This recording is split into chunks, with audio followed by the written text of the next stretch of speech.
मेरी पत्नी एक डॉक्टर थी।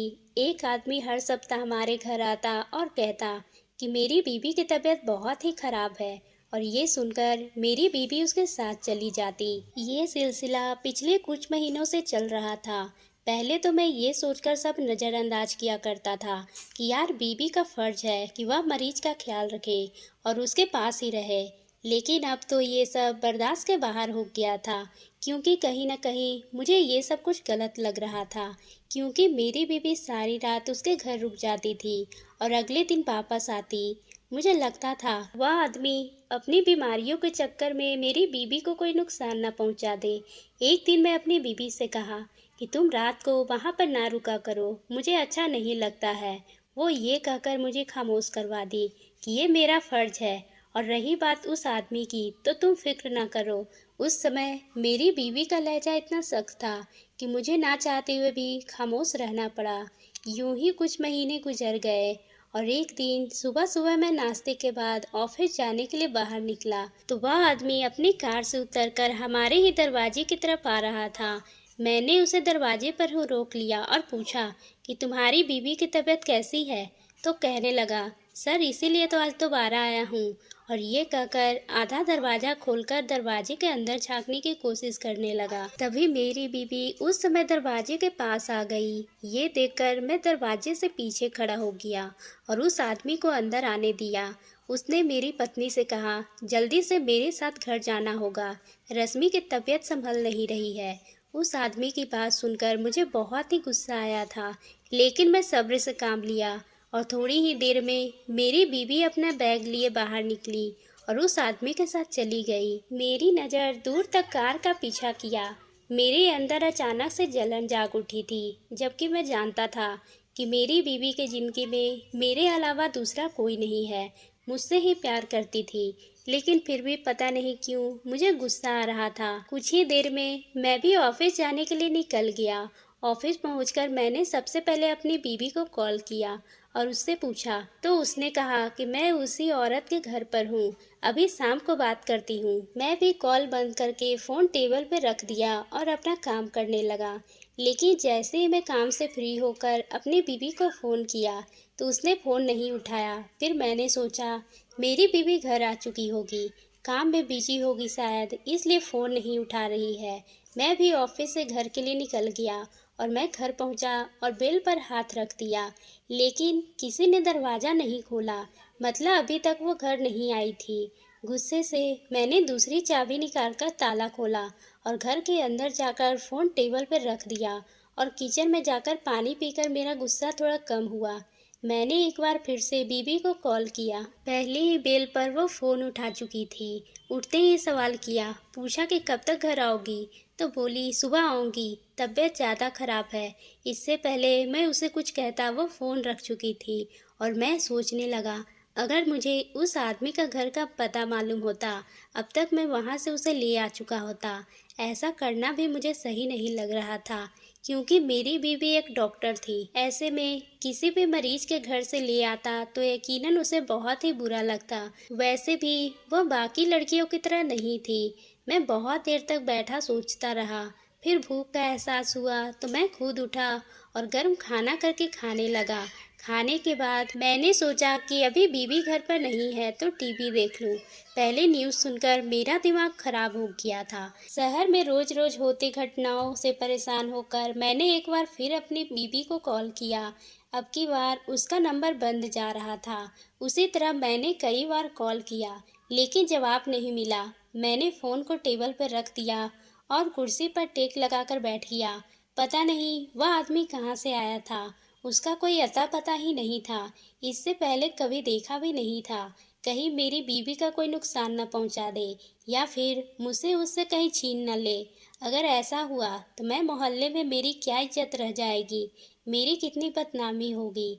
इस सब बात से मैं सहम सा गया था और मैंने फैसला कर लिया कि मैं उसे कल ही मना करूंगा उस आदमी के साथ जाने से। पूरी रात उसी कुर्सी पर बैठा रहा और कब मेरी आंख लग गई मुझे पता ही नहीं चला। और सुबह जब दरवाजे पर दस्तक हुई तो मैं उठा और दरवाज़ा खोला। सामने मेरी बीवी खड़ी थी, लेकिन उसकी तवज्जो गली में जाते हुए इंसान पर थी। मैंने खामोशी से उस पर नजर डाली तो वह अंदर आ गई और कुर्सी पर बैठ गई। मैंने उसी वक्त उससे कहा, उस आदमी के साथ उसके घर नहीं जाओगी। उसने गुस्से से कहा, उसकी बीवी को हमारी जरूरत है, पहले ही बात हो चुकी है। उसकी बीवी बीमार है, मुझे उसका इलाज करना ही होगा। मुझे गुस्सा आ चुका था। मैंने कहा, कह रहा हूँ ना कि तुम नहीं जाओगी। उसे कह दो अपनी पत्नी का अस्पताल ले जाए। मुझसे चिल्लाते हुए कहने लगी, तुम चाहते क्या हो? हाँ, मैं काम करने छोड़ दूँ या घर पर नकारा होकर बैठ जाऊँ? मेरी डिग्री इसी काम की नहीं रहे, ये चाहते हो ना? मैंने ठंडे दिमाग से कहा, मैंने कब कहा है कि तुम नौकरी छोड़ दो? तुम करो काम, लेकिन उस आदमी के घर पर मत जाया करो। मुझे तुम्हारा घर जाने वाली बात पसंद नहीं आती। मेरी बीवी कहने लगी, मुझ पर शक कर रहे हो? मैंने कहा, मैं तुम पर शक नहीं कर रहा हूँ, मैं उस आदमी पर शक कर रहा हूँ और मेरा ये हुक्म है, तुम अब उस आदमी के साथ नहीं जाओगी। ये कहकर मैं ऑफिस जाने के लिए तैयार होने लगा। तैयार होकर मैं बिना नाश्ते के घर से बाहर निकल गया। मुझे लगा था कि वह मुझे रोकेगी और नाश्ते का पूछेगी, लेकिन ऐसा नहीं हुआ और वह सब बदल गई थी। मैंने गुस्से में मोटरसाइकिल स्टार्ट की और दफ्तर आ गया, लेकिन गुस्सा और भूख की वजह से मैं काम पर तवज्जो नहीं दे रहा था। ऑफिस से छुट्टी लेकर मैं बाहर निकला और ऑफिस से दूर एक होटल में नाश्ता करने आ गया। नाश्ते के बाद मैं वहीं बैठ गया और सुबह होने वाले झगड़े पर गौर करने लगा। क्या बीवी का उस आदमी के जाते देखना, उस आदमी के घर जाने के लिए मुझसे झगड़ा, ये सब बातें सोच रहा था। एक सोच खत्म हो गई थी और दूसरी आ गई थी, जिसे मैं मासूम समझ रहा था। कहीं दोनों ही मिलकर मेरी आंखों में धूल झोंक रहे थे। वह आदमी अपनी पत्नी की बीमारी का फायदा उठाकर उसे अपने साथ ले जाता। खुदा जाने दोनों के दरमियान कैसा ताल्लुक है। ये सोचकर मेरे बदन में गुस्सा आ रहा था, जिसकी वजह से मेरा दिल जल रहा था। दिल में इतनी बड़ी नफरत पैदा हो चुकी थी कि बीवी का दिमाग में आते ही मुंह से अजीब से लफ्ज निकल आते। शाम तक मैं सड़कों पर ये मकसद मोटरसाइकिल दौड़ाता रहा। फिर थककर मैं घर आ गया और घर के सामने मोटरसाइकिल रोककर मैंने चाबी से दरवाज़ा खोला और अंदर दाखिल हो गया। अंदर के कमरे में किसी की आवाज़ आ रही थी। मैं बगैर आवाज़ के कमरे के बाहर खड़ा हो गया और बीवी को देखा। वो कमरे में तन्हा थी और किसी से फ़ोन पर बात कर रही थी। सुनो, तुम दवाई वक्त पे देते हो ना? देखो, मुझे लगता है कि मेरा घर से निकलना, तुमसे मुलाकात करना मुश्किल हो सकता है, क्योंकि मेरा पति नहीं चाहता है कि मैं तुम्हारे घर आऊं। लेकिन तुम ख्याल रखना, ठीक है? अगर हालत ज़्यादा खराब हुई तो मैं अपना आखिरी कदम उठाना होगा। मैं दरवाजे के पास से हटके किचन में आ गया और जानबूझ के बर्तनों की आवाज़ की और ज़ोर से एक गिलास को उठाकर मैंने स्लेब पर पटक दिया। बर्तनों की आवाज़ सुनकर वो कमरे से खड़ी खड़ी बोली, कौन है? उसकी आवाज़ में खौफ झलक रहा था। जैसे ही वो किचन में आई, मुझे देखकर उसका रंग ही उड़ चुका था। फिर गुस्से में बोली कि तुम बेल नहीं बजा सकते थे? मैं कितना डर गई थी। मैंने उसे खामोश नज़रों से देखा और अपने कमरे में आ गया। इसी तरह से रात गुजर गए थे और अगली सुबह भी वह आदमी घर के सामने आ गया था और अब बीवी मेरे सामने उसके साथ चली गई थी। लेकिन मैं कुछ भी नहीं कह सका, क्योंकि मैं नहीं चाहता था कि पूरा मोहल्ला हमारा झगड़ा देखे। इसलिए मैं सब्र का कड़वा घूंट पीकर ऑफिस आ गया और कुर्सी पर बैठ गया और सोचने लगा। शादी के शुरू के दिनों में कितना घर में सुकून था, लेकिन अब तो जैसे हर चीज ही पलट गई थी। कभी कभार तो मुझे लगता था कि वह बस शादी के शुरू के दिनों में अच्छा बनने का ड्रामा ही करती थी और अब उसके असल चेहरे मुझ पे दिख रहे थे। काश कि मैं ऐसी औरत से शादी ही ना की होती। एकदम से बीवी का रवैया मेरे दिमाग में आ चुका था और मेरी आंखों से लगातार आंसू टपकने लगे थे। यूं ही सिलसिला कई हफ्तों तक चलता रहा और इस दौरान मेरे और मेरी बीवी के ताल्लुक काफी हद तक खराब हो चुके थे। अब तो ये आलम था कि एक ही घर में रहते हुए हम दोनों एक दूसरे का शक्ल देखना भी गवारा नहीं करते थे और अपनी मर्जी से आती थी और अपनी मर्जी से ही जाती थी। एक रोज किसी ने बातों बातों में मुझे बताया कि जो आदमी मेरे घर आता है उसकी तो अभी शादी ही नहीं हुई है। उस आदमी की बात सुनकर तो मैं हैरत में पड़ चुका था। आखिर उस आदमी ने झूठ क्यों बोला कि उसकी बीवी की तबीयत खराब है? आखिर उस आदमी के झूठ बोलने पर क्या मकसद था? कहीं ये दोनों मिलकर किसी गलत काम में तो नहीं? ये सोचकर मैंने फैसला कर लिया था, इस रात से पर्दा उठाकर ही रहूंगा। और एक दिन सुबह जब वो घर से गई, तो मैं भी उसके पीछे ही अपनी मोटरसाइकिल लेके निकल पड़ा। थोड़ी सफर के बाद जब आगे वाली कार रुकी, तो मैंने अपनी मोटरसाइकिल थोड़ी दूर पे खड़ी की। उस ऊंचे से मकान को जाकर देखा और फिर बीबी को देखा, वह दोनों अंदर दाखिल हो रहे थे। मैं भी उनके पीछे पीछे मकान में दाखिल हुआ और उसी कमरे में आ गया जहां वे दोनों गए थे। सामने ही बिस्तर पर एक बूढ़ी औरत लेटी हुई थी और मेरी बीबी उसे इंजेक्शन लगा रही थी। फिर कमरे के दूसरे कोने में खड़े होकर बातें करने लगे। वो आदमी मेरी पत्नी से कहने लगा, दीदी माँ ठीक तो हो जाएगी? तो मेरी बीबी रोते हुए कहने लगी, माँ के बचने की उम्मीद अब कम है।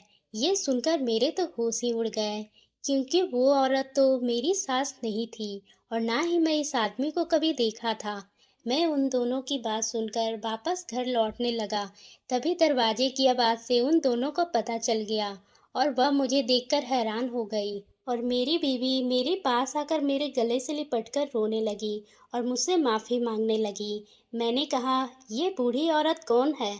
तब उसने बताया कि यह मेरी सौतेली माँ है, मेरे बाप की पहली पत्नी, जिनके होने पर भी मेरे पापा ने मेरी माँ से दूसरी शादी कर ली थी और फिर मेरी माँ ने उन्हें धक्के देकर घर से निकाल दिया था। यह दर दर की ठोकरें खाती हुई किराए के घर में रहने लगी थी, पर मुझे ये बहुत ही प्यार करती थी और जब मेरी शादी हुई तो कभी मैं उनसे मिलने आ जाया करती थी। पर मैं अब से ये सच्चाई नहीं बता सकती थी, क्योंकि मुझे डर था कहीं मेरी शादीशुदा जिंदगी में कोई परेशानी न हो। इसलिए मैंने ये सच्चाई अपने दिल में छुपा ली। और जब मेरे भाई ने मुझे जाकर ये कहा कि माँ की तबीयत अब बहुत ही खराब रहने लगी है, तो मैं इन्हें घर पर ही देखभाल करने लगी, क्योंकि अस्पताल में खर्च बहुत थे और मेरा भाई इतना नहीं कमाता था। वो तो बड़े अफसरों की गाड़ी चलाता था। क्योंकि अस्पताल के खर्चे पूरे हो सके, इसलिए मैं घर पर ही इलाज करने लगी। इतने में मेरी बीबी के भाई भी मेरे पास आकर हाथ जोड़कर माफ़ी मांगने लगा और कहने लगा, हमारी वजह से आप दोनों में जो भी लड़ाई हुई, प्लीज़ आप मेरी दीदी को माफ़ कर दें और मुझे भी। यही सच है। उन दोनों की सच्चाई जानकर मैंने अपनी पत्नी को वादा किया कि अब उसकी माँ की देखभाल मैं भी करूँगा और फिर मैं अपनी पत्नी के साथ अपने घर चला आया। अब मुझे समझ आ गया था कि बिना सच्चाई जाने हमें किसी भी नतीजे पर नहीं पहुंचना चाहिए, नहीं तो पति पत्नी के रिश्ते टूट जाते हैं। तो दोस्तों, आपको ये कहानी कैसी लगी? अगर पसंद आई हो तो आप मेरे चैनल को सब्सक्राइब करना ना भूलें और बेल आइकन को भी प्रेस कर लें।